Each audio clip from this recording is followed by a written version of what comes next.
Hey there, HorseCenter fans. Matt and I are back with another exciting edition of the show, Matt. And looking at the calendar, I believe this is Travers week.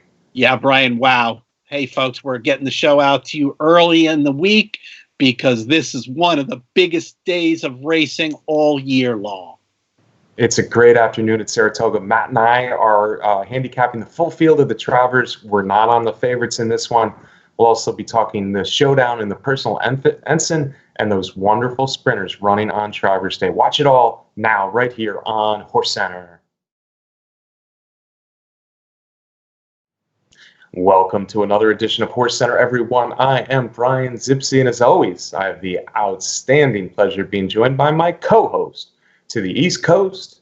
That's Matt Schiffman. How are you today, Matt? I'm good, Brian. Here we are, one of the big shows of the year, the Travers Midsummer Derby preview show. The biggest day of the biggest meet in my mind of the year, Matt. Saratoga's centerpiece. It's the Travers.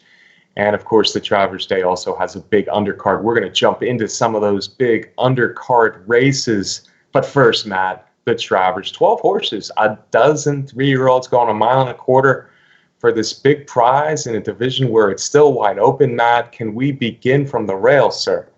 That's a good place to start. And it's a good horse to start with too, Matt, because I think Owendale, 6-1 on the morning line for trainer Brad Cox, ridden by Florent Giroux. I think Owendale has a big shot in here. No question about it, Brian. This is a horse who's gotten better as the year has gone by, on a little bit of a winning streak. Last time winning the Ohio Derby for Brad Cox, who we all know does pretty well in big races. But you know what, Brian? He's going to have to step up a notch again, in my opinion. Maybe so, Matt, or maybe not. There's a bunch of horses not in here. Maximum Security is waiting for the Penn Derby, where he'll face the streaking Mr. Money. Game Winner had a little setback, so he's not here. So while it's a good and pretty deep field, I don't know that Owendale needs to step up too much. Step up from the Ohio Derby, yes, I'll grant you that. Although looking back, the impressive winner of the Lexington, 3 starts back, and the Preakness, Matt, a very wide trip and really running at the end. Say the Preakness was the weakest of the 3 Triple Crown legs this year, if you will, but it was a good performance with Owendale. Brad Cox keeps winning. This horse has been given plenty of time between races. The son of Into Mischief, the good-looking son of Into Mischief, is said to like that. He's never been a mile and a quarter, but I like his race, his grinding style, his finishing style for a mile and a quarter. I think he'll be just fine. And like I said, I like him here. Yeah, and that all makes sense, Brian. Kind of horse you want to bet. I think we were talking before the show about the morning line odds. 6-1 in there, I think is a good number. I don't think he's going to be lower than that. Probably maybe a little bit higher than that. And that makes the value there for Owendale. But my feeling is that even though some of the stars are missing from this Travers, he hasn't beaten horses like Tacitus, Code of Honor, and Tax. So I really think he's going to have to run a better race than the Ohio Derby and the Lexington to win this one. All right, Matt, fair enough. The number 2 is second choice on the morning line, by the way, trained by Shug McGahee, ridden by Johnny Velasquez. And, of course, that's Code of Honor. We've known about Code of Honor for a long time. Remember that Champaign last year where he really rallied from way back to get second. Code of Honor also given plenty of time for the Travers, coming off a win in the Dwyer. Yes, Brian, plenty of time, which in Shug's McGahee's opinion is a good thing. I'm not so sure. I don't know what it is, Brian. I just feel a little uncomfortable with the amount of time that Code of Honor has had between the Dwyer and the Travers, and I guess there's a little bit of a question of the mile and a quarter distance. But Shug said that the Dwyer was definitely Code of Honor's best performance. He liked the way he ran down the stretch, and a lot of positive things in there. I'm probably not excited about him being the likely second choice in terms of value. Yeah, Matt, Code of Honor, I mean, he's a quality horse. Of course, his one try at a mile and a quarter was the Kentucky Derby. He got bumped into the rail just a little bit. Maybe he came up short late in the Kentucky Derby a little bit as well. Not too short, though. Remember, he finished third, and he was placed second. The Dwyer being the only race since then. Of course, that was one turn at Belmont, but it was impressive. Code of Honor, certainly a deserving second choice in here. I think you're right. I think he's the clear second choice in here, and there are others I like just about as much. So yeah, I'm with you. I'm not really excited about Code of Honor as a, I don't know, 7-2 second choice or so, but certainly a horse to be afraid of. The number 3 horse, Matt, is a very lightly raced horse, Son of Tappet for trainer Chad Brown. Highest honors coming off a win in the Curlin right at Saratoga. Yes, Brian. Lightly raced for sure. Talented horse. 10-1 on the morning line. Chad Brown. And I don't know, Brian. I just feel like sometimes the Chad Brown machine in these big races has gotten to be an irresistible force. And if you want to put highest honors talent-wise with some of these other horses, overlook maybe that he's lightly raced, the kind of odds you're going to get on this horse makes him attractive to me. Yeah, well, I will argue with you a little bit, Matt, because you said Owendale in the Lexington, Ohio Derby didn't beat the kind of horses he's going to face here. Certainly we can say that about the highest honors and more so. I didn't think the Curlin was a great race, honestly, this year, and maybe he was benefited by a dead rail that day rallying on the outside. I think he'll be bet below 10-1. I think him and Owendale are more similar in odds than the morning line suggests. Chad Brown wins when he's got the best horse, and an awful lot of time lately he has the best horse. In this case, I don't think he does. Sure, 4th race of his life, he could pop up and run a big Travers, but at 7-8-1, like I think he'll be, I'm not excited to bet him either. I'm more excited to bet the horse just outside of Matt. The 4 is Laughing Fox from the Steve Asmussen barn, and he's 30-1 on the morning line. Yeah, there you're talking about some odds, Brian. 30-1. He was 4th in the Jim Dandy. He has that win in that invitational race out at Oaklawn Park earlier in the year. Steve Asmussen, Ricardo Santana combination has been doing great things at Saratoga, and if this one gets back to popping his best race at those kind of odds, look out. Yeah, and I tell you what, Matt, with a crop here of 3-year-olds in the Travers that I think is a decent crop, but not a great crop. Mile and quarter's tough. You're going to have horses leg weary as they straighten out. Many in the field will be leg weary as they straighten out, and I think you will have somebody getting up there for an exotics position. 30-1 to win. I don't really expect Laughing Fox to win this race, but give me 30-1 to run third or fourth, and now you're talking. I think Laughing Fox is a great option to kind of plot up into one of those positions to get into the triple or superfecta, and he will be on my tickets. I guess another option to plot up, but one I don't like as much, is Everfast, also 30-1.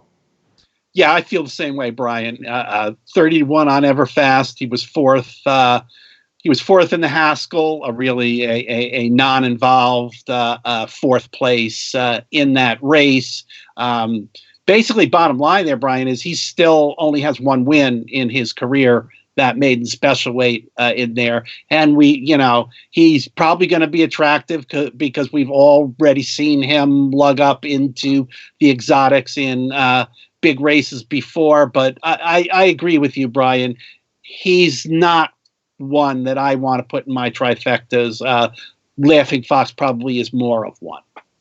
Yeah, I think Laughing Fox is a more consistent horse and maybe a horse with more upside the Son of Union Rags for me. But if you're looking for a horse like I am to get up into the picture, Everfast is certainly an option. Number 6, Matt, is the favorite, Tacitus. Seems like Tacitus has run more than 4 times this year, but the Tampa Bay Derby winner, the Wood Memorial winner, Fourth place third in the Kentucky Derby, a good second in the Belmont. Oh, I guess he's run 5 times. I just listed 5 races. An unlucky second in the Jim Dandy. Deserving favorite. Everybody saw the trouble in the Jim Dandy. Surely 5-2 is as high as you get. I think it'll be lower than that. The favorite, but for a horse who's lost 3 straight, maybe 9-5 is not the best odds. Yeah, I agree with the list that you just ran down of reasons why Tacitus is probably going to be less than 5-2. Throw in there that Bill Mott is the trainer. Throw in there that Jose Ortiz, who's leading the jockeys at Saratoga, is riding the horse. That's a lot of reasons why I like the 9-5 or maybe 8-5 morning line. Actual odds that you threw out there. But I'll tell you, Brian, this experiment with blinkers on that's going on right now, he's worked the last couple times with blinkers on, and Bill Mott feels like that's helped him focus his attention a little bit more. I just don't like that statement. Just doesn't sit well with me. He needs to have his attention focused at this point heading into the Travers. That throws some question marks in there and makes them in a bright red color when we're talking about 9-5 odds. Okay, we're kind of saying the same thing for different reasons. I don't mind the blinkers. I don't think they'll hurt. And honestly, you could make a case that Tacitus hasn't had a clear trip in any of those 5 races this year. 1.25 miles Saratoga seems to fit him for a lot of reasons. He's the horse to beat and a horse I need to include on all my exotic tickets. But just for the win spot, maybe 8-5, 9-5 is a little low for a horse coming off 3 straight losses. Number 7, Matt, is an interesting kind of later addition to the Travers. Bob Baffert wanted into the Travers. He's got it with this speedy, although he's shown the ability to rate just a little bit lately. Mucho Gusto, 6-1 on the morning line. Yeah, Brian, this is a big party for 3-year-olds. So Mr. Baffert cannot be missing from a party like this. And thus he stepped up and sends out Mucho Gusto, who we saw in the Haskell battle it out with Maximum Security down the stretch on that very hot day. And Maximum Security prevailed in there. 6-1 on the morning line odds. Maybe that's a fair kind of number, meaning that he's probably going to go off around that. For me, that's a little short. I think he probably ideally likes to go a shorter distance, like the 1 1/8. So is Baffert always a danger in these big races? Absolutely. Is Mucho Gusto going to be my top pick? Absolutely not. Yeah, there's almost the afterthought feeling here a little bit. Well, Game Winner didn't go in. Mucho Gusto wasn't going to be in this spot. Joe Talamo riding on a big spot for Bob Baffert. It just doesn't feel like this is a race that Baffert truly expects to win. Mucho Gusto, Mucho Macho Man, Giants Causeway, he's bred for 10 furlongs, but he never really struck me as a 10 furlong horse in his races. He has shown the ability to relax a little bit, but I think he's got to show speed from the 7 hole in this one. I think he adds a dimension to the race, and I think he's a classy horse that fits for the most part with these horses, but certainly not my top pick in here either. Number 8, Mike Smith, Dallas Stewart, 30-1. Sounds good, but I look at Chess Chief past performances, and I'm not excited about Chess Chief. Yeah, I feel the same way, Brian. I guess the second place in the West Virginia Derby has him a little bit dressed up and earns him a shot in this race. Hey, Dallas Stewart's got a reputation for getting horses in the money at big odds. You got Mike Smith there, but again, not really a horse that I like. Yeah, it was a long way back to second place in the West Virginia Derby. Number 9, Matt, I was a little surprised at the morning line. Looking at bikinis, is 10-1, Javi Castellano, Chad Brown, the other Chad Brown. Same odds as his stablemate, who beat him pretty easily last time in the Kirtland. Yeah, I think coming into the Curlin, the prevailing sentiment was that if you had to choose between looking at bikinis and highest honors, that the barn maybe preferred looking at bikinis. And like you mentioned earlier, highest honors got the better trip down the middle of the track. And looking at bikinis raced up the rail, and it was during a time when the rail was certainly not the best place to be at Saratoga. And by the way, that seems to have turned around last week's racing, and the rail has been a much fairer place to be. So taking all of that into consideration, it makes sense that the morning line odds maker has those two Chad Browns at the same 10-1 price in there, I guess because of that trip thing in there. Yeah, looking at bikinis has been well liked and caught a dead rail in the Curlin. Should add speed to the race, but it really does look like the other Chad Brown is better set for 10 furlongs here at Saratoga. Number 10, Matt, speaking of horses who might be an afterthought, that's kind of how I feel about Scars Are Cool. Yeah, Brian, again, the Global Campaign was the leading 3-year-old from that barn of Sagamore Farms and trainer Stanley Huff, and things just haven't fallen together for him as of late. So we got Scars Are Cool in here, 30-1 on the morning line. Did break his maiden at Saratoga, but, I think it's a huge, huge reach. A huge leap. Number 11 might not be as huge a leap. Another lightly raced horse, Joel Rosario, Matt, riding, becoming my favorite Saratoga rider for reasons that are pretty self-apparent. Endorsed third race off the layoff. He was well liked as a 2-year-old, 15-1 on the morning line. There are reasons to think he could run a good race in here. Yes, there certainly are. His Curlin was a very good performance. Trainer Kieran McLaughlin feels like this is a horse that's getting in better. He said he bounced right back out of the Curlin in much better form than he went into it. Fantastic breeding from Godolphin. Kieran has won this race, I think, 3 times, Brian. Although I guess if you want to look at the bottom line, an allowance race is the highest level that he has hit the winner's circle, but 15-1 on the morning line. And I think that's fair considering a lot of names that we rattled off that are going to get played. I like those odds.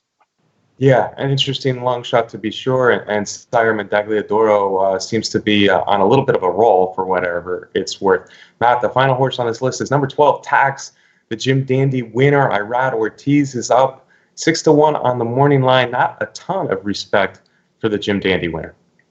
Yeah, that seems to be the party line. Every race, Tax doesn't have that respect. Trainer Danny Gargan says, maybe it goes back to the fact that this horse was once a maiden claimer when they grabbed him out of the box down there at Keeneland. You can't argue with his victory in the Jim Dandy. He has the breeding to get the extra distance at 1.25 miles. Coming from the 12 hole once again, Brian, Danny Gargan says there's got to send him. He's got no choice. They're going to the lead. Well, Gargan says that every race, and he doesn't go out of there like a speedball, hell-bent on being in front. He gets right out there close to the pace, and I think that's probably more realistic for what we'll see happening in there. Can he win the race? Sure, I think he definitely can. Brian, probably the solid third choice. Yeah, morning line suggests 6-1 with Owendale and with Mucho Gusto, Matt, but I think he is the third choice in here. I think maybe 6-1 is a little bit high. Listen, I like them.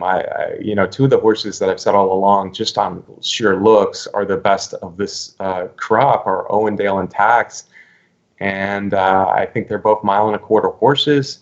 That's probably a bit of tactical talk from trainer Danny Gargan talking about sending tax all the time. He's a really tactical horse, and I think he probably sits a good trip in here in the top 3 early, maybe with Mucho Gusto and looking at bikinis. I expect Highest Honors might show a little bit more speed than before. There's a few others that could be close, but there's not a ton of speed in here. I think that suits tax well. Maybe get 5-1 again for the disrespect out of the Jim Dandy. Listen, he couldn't hold off Tacitus in the Wood Memorial. In the Jim Dandy he did, but of course Tacitus had the big excuse, so people don't want to believe in tax. I think he's got a shot at least to hold him off again, and those are 2 horses, the top 2 from the Jim Dandy, who are pretty obvious horses to me to run good races in here. So considering the odds, I have to like tax in here, Matt. Who is your top pick in this year's Travers? Yeah, Brian, to summarize, I see the Travers as a race where all of the top choices have question marks to answer, having to do with the 9 furlong distance and their, what they've done in the past. I'm going Chad Brown in here, Brian. I'm going Highest Honors as my top pick, and probably will use tax in there also, and certainly endorsed and Laughing Fox in exotics. All right, Matt, some odds out of you.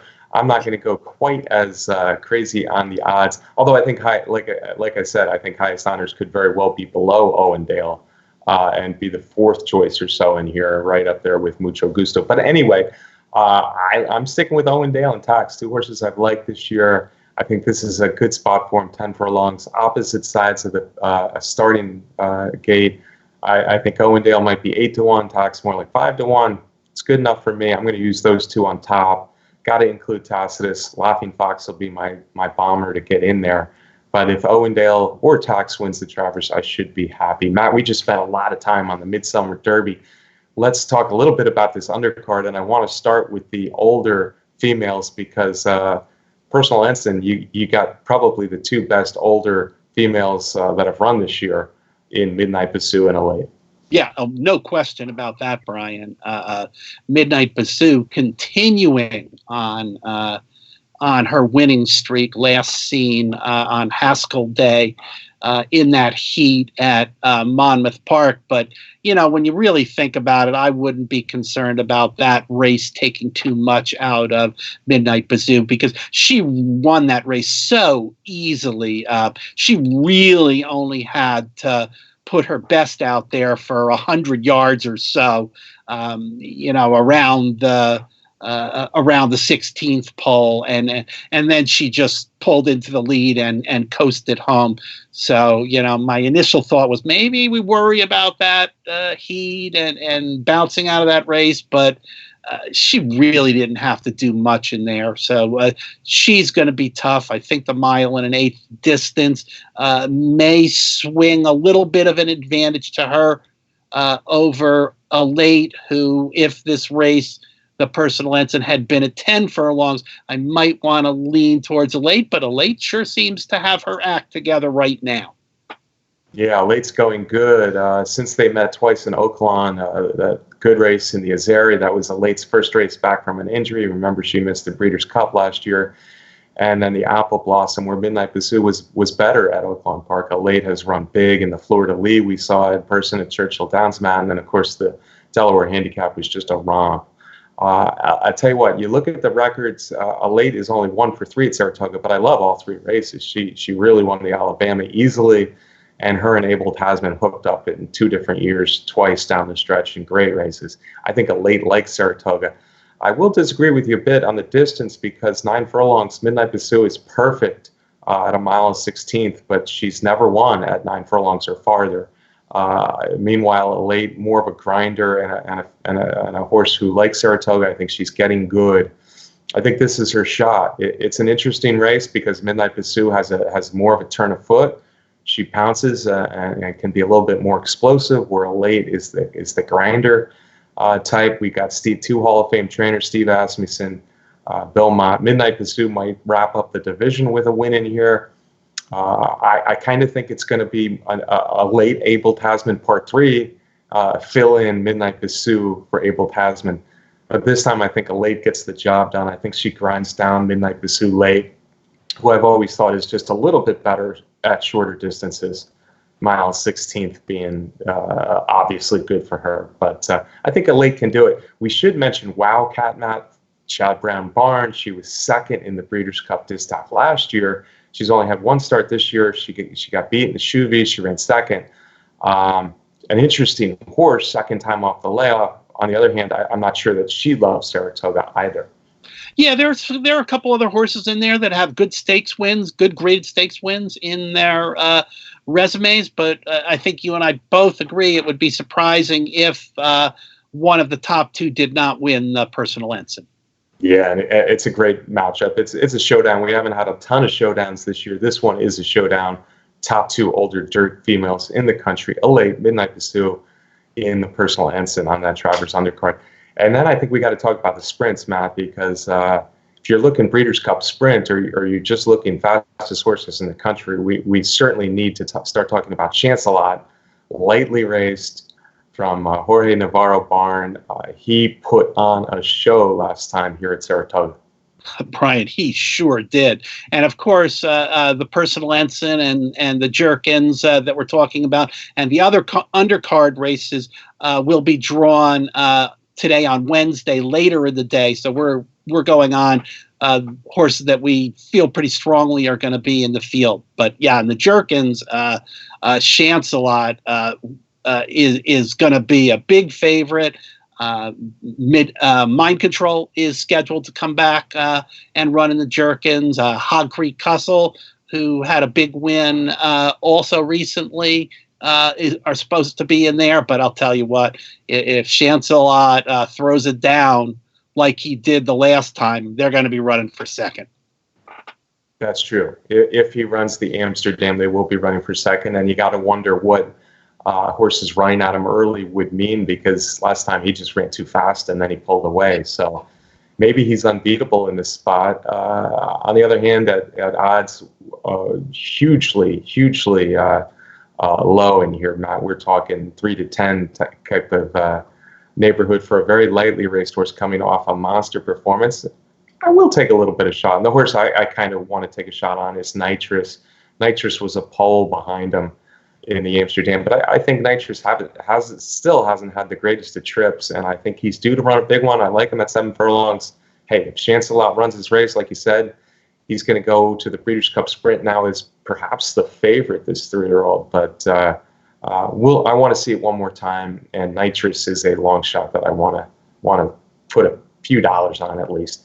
Now in the 4, though, we have more experienced top sprinters. And I guess we have to say, despite what happened last time in the Vanderbilt, Matoli is the one to beat. I think so. This is not the kind of field that Matoli ran into in the Vanderbilt. Imperial Hint is not in here. Matoli, as I recall, ran a good bit of that last race close to the rail. And again, that was at a time when the inside was not great in there. So I think this is an easier spot for this Steve Asmussen runner.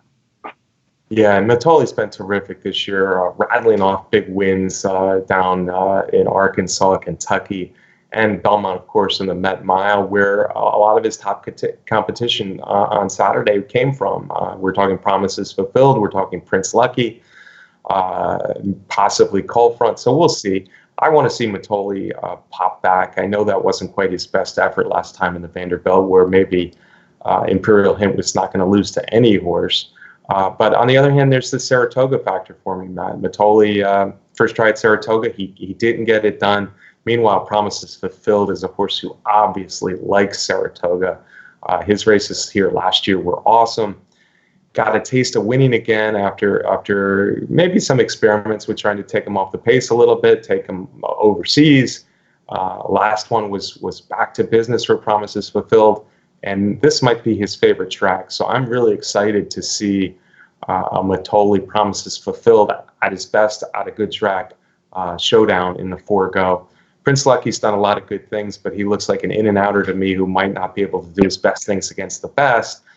Not really loving anybody else, so it might be another kind of showdown race in my eyes, and Matoli promises fulfilled. That should be fun. Yeah, like we've been saying all year long, these big sprint races have really been a treat to watch some talented and fast horses throw it down. Absolutely. Hey, this is our Travers preview show. We talked about our picks in the Travers. I'm on Owendale and Tax. Matt's going highest honors, none of which will be the favorite. Of course, that's Tacitus. Personal Ensign, the showdown between Midnight Bassoux, undefeated in 5 starts this year against the late, the Jerkins Memorial. How good is Chancelot? We'll find out more on Saturday. The Forgo, maybe Matoli and Promises Fulfilled throw down in an epic matchup. There's a bunch of other graded stakes on Saturday as well. So enjoy this excellent day of racing up at Saratoga, folks. Hey, Matt, can I get a parting shot from you? Absolutely, yeah. And you mentioned a lot of these races on the undercard.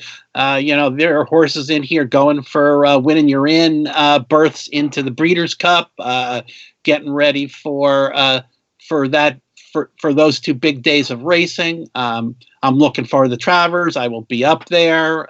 Looking forward to seeing some HorseCenter fans there.